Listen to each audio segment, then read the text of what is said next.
Well, good afternoon. My name is Guy Danhoff, and I'm here on behalf of Missouri Healthy Schools.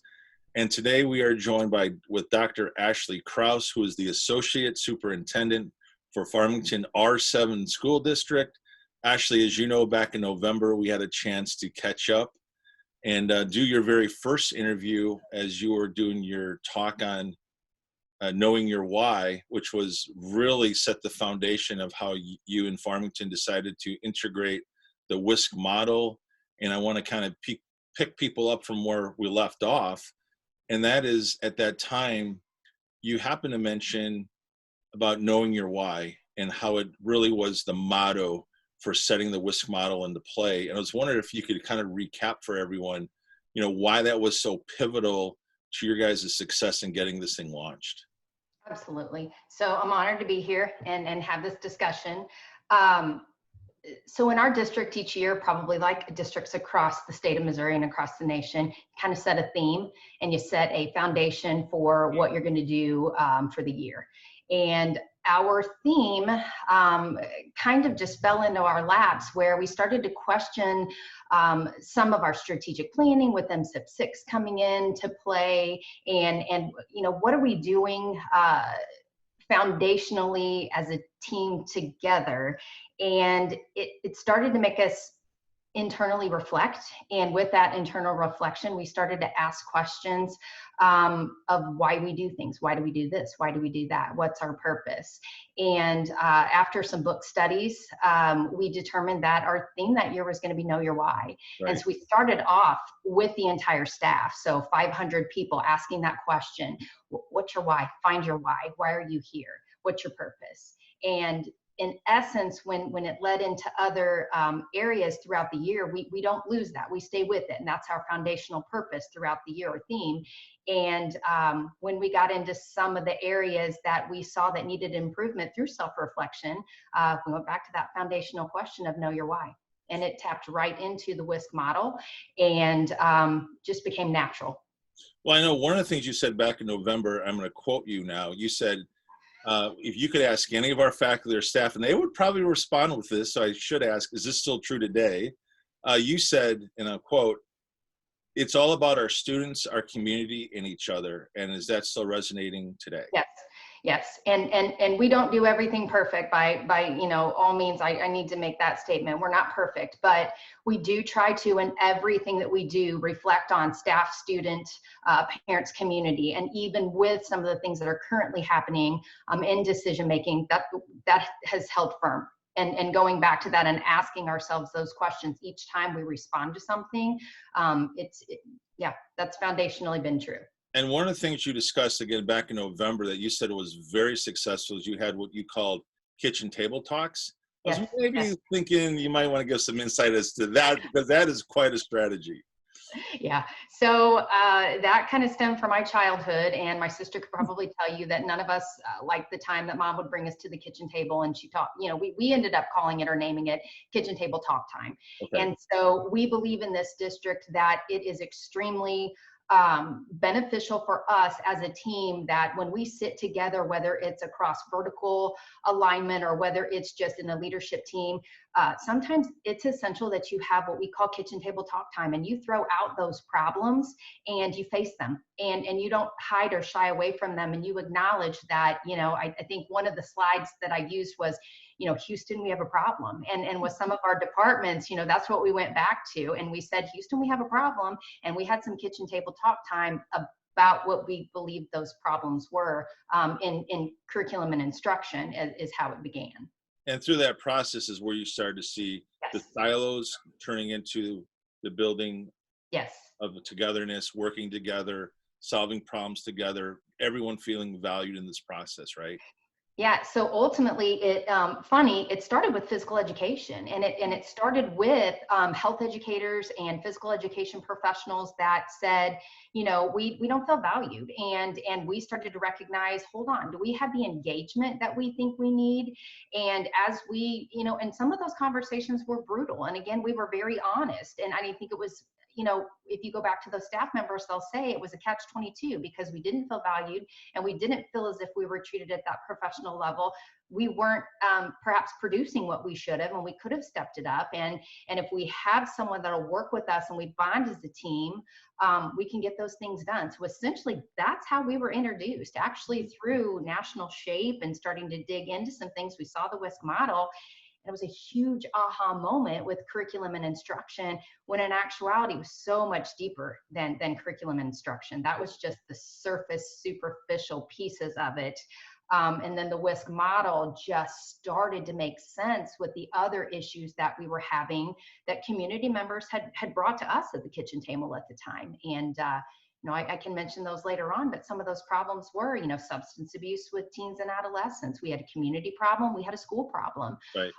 We had mental health and behavioral issues, just like every other school. But those were things that were brought to us by the community. And we chose to hit it, you know, head on through this model. So with that then, and this is what I found interesting when we were talking, obviously off camera, as I was just collecting all this research from just hearing you talk, you said this, quote, you had said how the WISC model has provided the foundation that has prepared you, and certainly the Farmington School District, for COVID-19. That's a big statement. I was wondering, what do you mean by that? So interestingly enough, I had just returned. Actually, we had spring break. So some schools had spring break right before this, which Right. just caused that was a whole nother problem. So we had spring break, then we went into closure. From that, at least I'm going to speak for myself. I reacted with emotion. So Right. everything went into that brain reaction of emotional. I went to limbic system and I was panicked and I was angry and I questioned and had fear.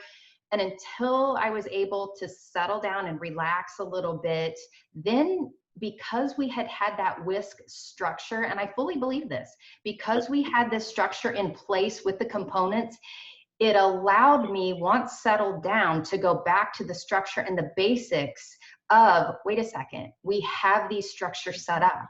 And if you listen to CDC and ASCD and you looked at MoShape and you looked at SHAPE, you were able to find out that, you know, the guidance told you nationally, you've got to start looking at those components of physical environment. It's been attacked. It's unsafe. Right. So now you've got to figure out a solution. And your next best solution is to look at your social emotional climate of your staff, your parents, your community, and your kids. That's where we went. So once settled and emotion taken out of it, it allowed us to go to structures. We did have to redefine. We did have to do some work, but it allowed us to have that structure. Right. So what's been the basically the reaction from the Farmington School District administrative staff and the school board as you guys look to the purposes and the benefits of implementing the WISC model? So with administrators, anybody that's a leader in a school district, and with teachers, parents, and staff, you have to understand that nothing can be in addition to. What we do in education, again, in my opinion, is we keep adding, and we never release or abandon anything that quite honestly isn't working. We just Right. feel like we have to add on to it. So it's very important to us that when showing the WISC model, we made the connections with this isn't different. This is just taking isolated pockets and silos and forming them into a team and working together with the exact same focus and strategic actions. Right. So to administrators, this was not a big deal. It was a way of forming teams and actually getting to a solution better. We immediately implemented and put in board members on our health and wellness policy team. And when you when you have that trust with your board, and when you have a working board that wants to be active, when they hear those things from the community and from teachers and from students that we have on the committee, it helps you to provide guidance and direction. They can support you when you're doing your reports to the board and your strategic plan. They understand the concepts. So they've very much been supportive in this endeavor. So with that, only because you brought it up, let's pivot on that. What policies have been changed then, certainly been enacted by the school board to make this model more effective to promote health and wellness within your district? Sure. So we've really only been at this probably, 2 years. So this is the end of our second year really looking at it. And I would say we focused on our health and human services team first. And as we got everyone together, that's what we call our team, and it's our nurses, our social workers. We brought in our SROs, we brought in our director of safety, we brought in our attendance liaison counselors, we brought in all those people that provide responsive services to students and staff. We brought them to the table. When we did that, we were able to really start to look at the current policy, and that's where we started. And then when we read it, we weren't following what our policy said we were going to do. And so 2 quick wins were, the god awful nasty snacks that you had, holding, I'm sure other districts hold recess as a hostage. We decided that, that wasn't going to happen here in Farmington. And those were very 2 quick wins. So I don't know that we initially jumped in and changed a bunch of policy. We just actually started following what we said we were going to do in the policy. And then from that, seeing the responsive services that were needed. We're a small district, but again, our board sees the needs with mental health and behavioral health. They see it as a win, and they know the physical fitness is important. So we were able to add in with some of these programs and services an additional nurse, an additional social worker. So that's a quick win in 2 years. Our strategic plan will have the WISC model embedded in it. So that will go in front of the board in about another month, our comprehensive school improvement plan, and then our wellness policy. So that was a huge shift. So I would say policy with that, what we switched was the strategic plan is completely based off of the WISC model and the components. So that's a huge change. Well, I'll tell you what, I think it's phenomenal that you guys recognize that. If nothing else, just realizing you weren't following what you were supposed to follow as a starting point. And I think that's true of a lot of things, when you really start to, dig down and figure out what you've got to do. And you guys have made that pivot. Now, with that pivot, though, we know there's always going to be challenges. And I was wondering maybe if you could identify just a few as, you guys are looking at, making some policy changes that certainly impacted the planning and or the implementation of using the WISC. So I will tell you, for me as a central office administrator and working with this team and trying to get, hands-on with everyone, I can give you what I believe the challenges have been or some of the barriers. And I think it's natural to human nature. We function in such silos so much, and we are not naturally trained to work in teams sometimes. So for instance, our individual teams of, let's use nurses for an example. Nurses are on their feet all day long and they're moving within their office, but how often do nurses come out to join the rest of the team? How often are they afforded that? So those discussions of coming out, that's just one example. There's such a defining role between social worker and counselor. They're truly different. So we had to go back to the basics of supporting and reinforcing those individual duties and responsibilities per their organizations and per the need, but also bringing everybody to a team where everyone was coming together. And when you do that, you step on toes. And when you step on toes, people don't like that. So that's an uncomfortable change that we all had to get used to. And we do a retreat every year, and we do the good old fashioned physical fitness team building stuff that you need to do, just because you get vulnerable. And if you're able to get vulnerable with one another, then you can start to build that trust. So I would say some of those things are the areas in which we're still starting to work on, in defining how do you keep those individual roles, but then still come together as a team working towards the whole child. Right. And with that, let's just further the next step, because you already acknowledged that you're not trained in some of this. So I want to ask this, because Shape America has done a fantastic job providing resources. Yes. Certainly MoShape has. I know that from talking with Laura Beckman, that certainly Missouri Healthy Schools as well as DESE have really provided a lot of resources for people. But beyond the resources, let's talk a little bit about professional development.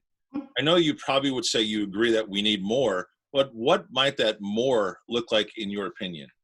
So I love professional development, and it has to be useful, and then there has to be an outcome, and then with the outcome there does need to be some accountability for it. So what am I going to do with this? So again, we go back to our why. Right. Why are we here? Why are we doing these things? What is this professional development about? We monthly have professional development very, very much geared towards the needs of those components of WISC. So physical education teachers are provided with physical education professional development and how that is relative towards their need individually, also with the team within the WISC model. So the monthly professional development, annually we do professional development as a district. We send out proposal. We have a huge health and wellness day, and it's a mini conference of about 500 people. We do invite the community. We invite all classified, certified staff members, cooks, but like everyone is there. We submit for proposals, and external people can put in, which are people off of your, health and wellness committee a lot of times, your agency people, but then also all of your professionals internally that want to step up into the leadership role, they propose and do proposals. And I think the faculty, we submit for, what do you feel like you need? And again, every session is based off of the WISC model, and then you choose. And you have, I believe, 3 different sessions that you can attend during that time for 50 minutes at a time. It's a huge focus. We have vendors and screeners. It truly is a structured professional development that we put our money where our mouth is behind that. And we say this is important to all staff members. And I think staff just kind of see it as fun because they get to go do things that they don't normally do. So I would say professional development. We also have a partnership with a local university. And with that, a lot of times you get to choose what your focus area will be on that course. We did a 45-hour course on the WISC model. And what are we currently doing within this district? And so during COVID, guess who I was able to reach out to? The course. And so I reached out to those, additional people to say, how do you feel right now? What is the pulse when we do this? And then I was able to take them through structurally how we're responding to the crisis. And then that's how we continued our learning. I'll tell you what, I'm glad you said that, because I can tell you on behalf of certainly the Missouri Healthy Schools, we're constantly looking for ways. We're looking for ways to certainly provide, resources to help people, and knowing again what those needs are, and that's why having these types of conversations helps us identify what can we do, or what can MoShape do, or Shape America, or certainly DESE. All these different organizations, even the CDC. What can we be doing to certainly, at your level, certainly, down at the people who are in the trenches, on the front lines, making sure that they're getting trained up in the right things too. So with that, I want to give you a chance to kind of give a shout out. I do want to ask you this. What are some of the most impactful actions that you guys have taken in the last 2 years in support of school wellness? In other words, you can look at it from your students, from your faculty, from your staff, and even the community. So I think that actually starting at a basis of asking your staff, students, parents, and community what they believe and perceive as our highest needs and priorities. Okay. And when we went to them and asked that, they gave it to us, and it was pretty consistent overall. And from those priority identifiers, being able to support that through professional development and come up with a strategic plan in that health and wellness and tie everything together. It's on paper, it's an action item. You have to be accountable, evaluated on it. You have to show data. I would say that's been one of the most impactful pieces that we have, and the way in which the staff is recognizing this isn't an additional layer. And right. I'm struggling with behavior in my classroom, and being able to say, okay, let's go back to the WISC model, and portions of it say that social emotional learning, boom, we've got that, check that off. Physical fitness or physical awareness. Do you have a jump rope in your room? What does jump rope say about, regulating students and brains and hemisphere crossing? And so I think the buy-in and the results speak for themselves. And I think that it is such a natural connection with what people are looking for, and it provides answers. I would say we're on the right track. Still learning, but on the right track. Sure, absolutely. And then I'm sure there's to be some people listening to you or listening to us, I guess, as you know, we're kind of framing your experience. And again, you're 2 years in, but what messages would you have for other school districts that are considering adopting the WISC model moving forward? Because let's just face it, what we've known, we're now walking into what's known as the new normal. And if there Right. may be ever a time to pivot, this might be an ideal time because the education system as we know it is going to change whether we wanted it to or not, right? Right. So I think you need a person with passion. You have, like, I mean, I'm passionate about it. I don't know everything there is to know about physical education, but I know who to go to get those Right. things. I know where to go to get the answers. So if you have a passionate person that is very intent on making sure that the whole child is surrounded with research-based information, that's not difficult whenever you look at the pieces that are out there. It's self-directing.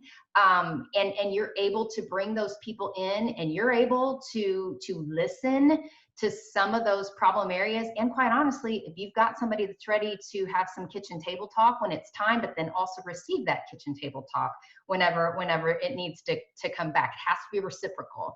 That would be my advice. And then I think you're set. All right. Well, kind of as we wrap things up on part one of our interview series with you, you've been talking in the last few answers about data.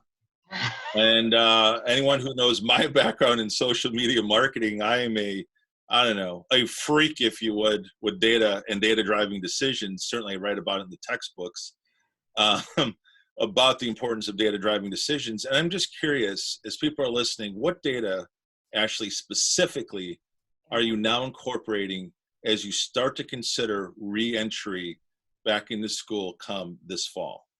So we will start to look at, more than anything, it's been very observable, and it's been survey information and Sure. feedback. So at this point, we have all the documents in front of us, all the insurance documents, all of the guidance and policy. And then we're going to sit and we're going to go back. In our district, we're choosing to look at it in terms of emergency operations and crisis response. Sure. And then we're blending that with the WISC model. And when we do that, it is going to enable us to go down every area and have that expert there to give us what research says pertinent to what their area is. So quite honestly, when you go to the food service, that director of food is going to have to give us that information about what is being recommended for them. Right. And they kind of go, so I would say, data right now is a lot of responsive articles that are coming out from all of the policy areas, the insurance company, the insurance that you work with. Sure. And quite honestly, what we're really listening and tapping into is our community surveys, our teacher surveys, our student surveys. We do a lot of that. We've done several of them throughout this, just to see how they're responding to each of the different areas. Right. That will be what we use.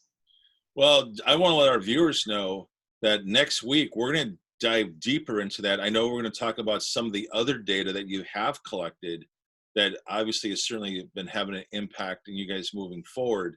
So that's kind of what we have to look forward to, as well as we're going to do a deeper dive on this reentry thing. Let's just face it, in almost every circle in the state of administrators or physical educators or health educators that I talk to, this reentry word right now is the buzz. Everyone's like, what's this going to look like? Are we going to have a hybrid this, a hybrid that? How do we deal with classroom space? I mean, just from talking to you, my head was like, and I think we want to have this discussion again, just to hear some of the perspectives again, as we're all, truly, the one thing is we are all in this together. Absolutely. Regardless of what school district you're in, obviously, because we care about our kids, we care about our students, we care about our community, we care about our faculty, our staff, the list goes on and on and on. And to do that, we want to serve them the best way we can, but we know that we're going to have a new normal. So that's what we have to look forward to with you next Tuesday at 1 o'clock. But with it, I'd like you to, if you could, I know next Thursday, you're going to be doing a session called, I'm going to have to read this, sorry guys, I never hardly read anything on air, that is. Your session is going to be next Thursday at 2 p.m. Central Time, and it's going to be on leveraging local school wellness policies to support the whole child. And I know Yeah. you're doing that on behalf of Sophie, Yes. right? Yes. So pretty excited about that. And if you could, I'm asking for a little bit of a sneak peek here. So Sure. maybe give a little sneak peek of what's going to happen next Thursday at 2 o'clock. Sure. So CDC will actually go into their recommendations and what is out there policy-wise, rule-wise for your health and wellness policies. They have tons of information and resources for you and connection. And then they've asked me to put forth like boots on ground, like how it really happens, Right. and forming that team. So it's super exciting when you think about us actually using what they recommended and the resources, and then what you really need to do, or at least what worked for us in our journey to establish this team. So it was actually fun to go back and look at the timeline of how we put this committee together, and then look at these powerful community members, doctors, nurses, you know, all these people, and then professionals within the school district, and how everyone comes together and they're allowed to say their why, and we spend time doing that. And then once that's established, it's, you know, you move forward and you have your action plan with accountability. So it was fun. I'll tell you what, I know we're excited. I'm already registered. And for you viewers, all you have to do is just go to @MoHealthyKids on Twitter, where you can then go ahead. We're actually going to provide the link for you. Again, it's through Sophie in conjunction, obviously, with the CDC, but we're going to make that link available. It's really easy to sign up. Obviously, it's free. So, but it's going to be a great session, as Ashley is going to be going live next Thursday at 2 o'clock. But our next interview will be next Tuesday at 1 o'clock. I know, got to keep it straight, Central Time. And Ashley, I just want to thank you again for taking the time. I know every time I talk to you, I learn a ton on how to basically manage through these chaotic times, if you would. But I think it's so awesome how you've used the WISC model thus far as a firm foundation, as certainly Farmington School District moves forward. And again, it's been such a blessing to really have gotten to talk to you back in November, even when you guys were just getting started, and Right. now to see the progress you've made, and also how you guys are dealing with the challenges and things like that. So we're going to do a little deeper dive, you know, next week with you on Tuesday.